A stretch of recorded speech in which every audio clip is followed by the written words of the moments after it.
And a lot of people can't. And it's one of the things you can ask yourself is, if there was a God, would he have to resort to that kind of fear tactic in order to, convince you? I'd recommend Ayaan Hirsi Ali's book, Infidel. Outstanding, especially if you're talking about, her transition from Islam to atheist. But yeah, this threat of hell, I mean, it exists all over the place, and it makes no sense to me why, if there was some kind of loving God, that they would resort to that. I can tell you my personal experience in my deconversion moment. I had the benefit of having been raised to believe in a loving God and a just God who cared about me and was not a jerk. So, when I started having questions, it occurred to me, well, the God that I was raised to believe in is not going to punish me for using the brain and intellect that he gave me. And that thought allowed me to put all the fear of hell and punishments and all that aside and just look at the facts rationally. And any God who would punish somebody? Any God who would punish me, that's right, as Matt said. Any God that would punish me for that, that's a whole other question. That's a God I'd have to be on the other side of. But, within 5 minutes, after having freed myself of those fears, I realized I'm an atheist. I can't believe this stuff anymore. And today you sit there and you have absolutely no fear. No. Anything whatsoever supernatural? No. I still have fear of the followers, but not of any supernatural things now. That is quite impressive, really. Yeah, and people will talk about the praying, etc. And there were people who were praying for God to, take me out. And if I thought for a second that their God could give me so much as a hangnail, I might be a little worried, but I don't. I'm no more afraid of the God of Christianity or the God of Islam as I am of, the boogeyman or anything else. It's a very funny thing you say that you're actually fearful of the followers, because I just realized that's exactly my case now. Yeah. I'm more afraid of the death threats and the fact that I'm going to have a sword. And in your case, it's not an irrational fear. I mean, there's a reason why Ayaan Hirsi Ali runs around with bodyguards all over the place and has to cancel some speaking events, because she gets death threats and they're real. Now, whether or not your family or would actually follow through on it, I don't know, because I don't know your family. No, my family wouldn't be such a problem, but the people, the Muslim community here, they wouldn't be very pleased. Yeah.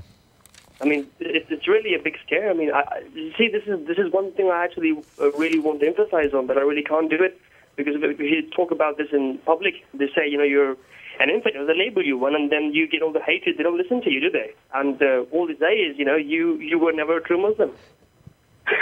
By the way, I forgot to do this the other day, and this is not meant in any way to necessarily insult you, but I missed out on Everybody Draw Muhammad Day. No, you didn't. It's the 20th. It's the 20th? Yeah, it's still coming up. Why were the schools doing it early? I don't know. There's probably well, multiple. I'm doing it anyway, so I drew my Hey, stick finger. every day is Everybody Draw Muhammad Day. So there I am. For all those people who said I was afraid to be an infidel against religions other than Christianity, I'm an infidel with respect to all of them. And, a stick figure. And there were people who were upset about it, and they run around changing it. As somebody who plays tabletop fantasy role-playing games, I'm not only going to draw Muhammad, I'm going to write up his stats. Cool. So you can beat him up in a game. That has to go on the blog. Or team up with him. You could make him a good guy, I guess. That has to go up on the blog. Anyway, Bill, thanks a lot for calling. I appreciate it. Thanks a lot, man. Nice talking to you. Cheers. Thanks for your call, and good luck. Goodbye. We got Ted in Dearborn. How are you? Oh, real good. How are you? Not bad. I'm calling about the Texas rewriting history thing. I'm just wondering. You guys are Texans, right? Yeah. Do you know the history of Texas? Where it came from? No, I'm a transplant. I know a little bit about it. I know. Just we're both. Yeah, we're both. We were born elsewhere and migrated. We got to Texas as fast as we could, as they say. Wow, this is really surprising to me, because what I've heard is, and I'm not a historian, But I've heard that the war between Mexico and Texas was like the first war about slavery on this continent. Am I right or wrong? I don't know. Don't know. Okay, well, this is what I've heard. Okay, Spain, when they made the land available, I think it was like 20,000 acres or 2,000 acres, it was a lot of land. They were giving it to people, and they could come in, and as long as they farmed it, they could have it. But they also had to convert to Catholicism, and they could not have slaves. So when the and they did that so they would discourage Americans, because Americans was predominantly Protestant at that time. In fact, they didn't even celebrate Christmas until about Civil War time. That's when Congress still met on Christmas Day up until around the Civil War. But that's beside the point. When the Texans were settled over there, they had papers for their slaves saying that they were indentured servants, that they weren't slaves, to give to the government, so they could see, oh, we don't have slaves. And they signed papers saying that they would convert to Catholicism. And then when Mexico broke away, they made slavery really, anti-slave. Everybody was anti-slavery except for the United States. We were a third world country at that time. And so when Mexico said, "Hey, you guys either become Catholics or and get rid of your slaves, or get out of our land," they didn't do it. And so they went over and they were going to get them out of the country or kill them.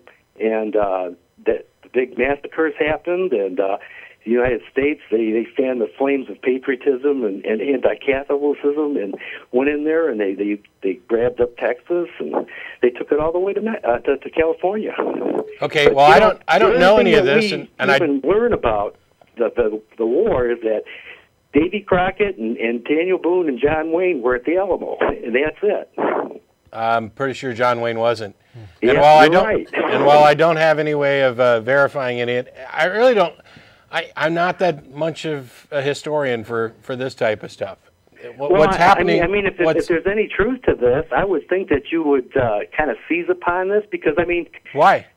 Well, because your government is trying to institute state religion. Okay, this is something that they fought against. Okay, it's something that our whole country ran from England, because that was a Christian nation. Well, my question is, what difference does it make what happened 150, 200 years ago in Texas? I think he's talking about the revisionist history the Board of Education is trying to institute. I got that. I'm trying religion thing as just a wag the dog thing. What the State Board of Education, though, is doing is not. It's different. It's not. You've heard things like, "Oh, they removed Thomas Jefferson." No, they didn't. Thomas Jefferson's still going to be in the books. What they did was they removed him from a particular section. They are not. There is, in some aspects, some revisionism going on, but it's basically spin. They are promoting an ideology. Thomas Jefferson was removed from a section that talked about influential authors that influenced revolutions, and he was removed and replaced with John Calvin and others. That's the type of thing that's going on. But what's already happened is we don't even know anything about what happened between the war between Mexico and the United States. I mean, they've already pretty much taken that out of our history books already. Have they? I don't know. Well, you don't even know anything about it. I didn't grow up in Texas, and I wasn't reading some of these other books by Michener. Look, Ted, my objection is this claim that they've removed this, and yet you know it. I don't disagree with you that there are problems here. My thing is that you're starting to sound like almost a conspiracy theorist, that they're trying to remove this. Oh, you're not going to learn this stuff. And then you're pointing to me and saying, well, see, you didn't learn it. Well, I didn't grow up in Texas, and I didn't give a damn about history when I was a student. That's why I don't know it. Obviously, if it's not like the history of Texas has gone missing. It's not on a milk carton. Well, you won't find a whole lot of it. I mean, it's like you ask a Japanese person about Pearl Harbor, and they don't know anything about it, There is an issue right now with the Texas State Board of Education. They are putting a certain fundamentalist right-wing spin. They're trying to institute that in the textbooks that will be used in Texas. It is a problem, but it's a very specific kind of problem, and that's what Matt is trying to point out.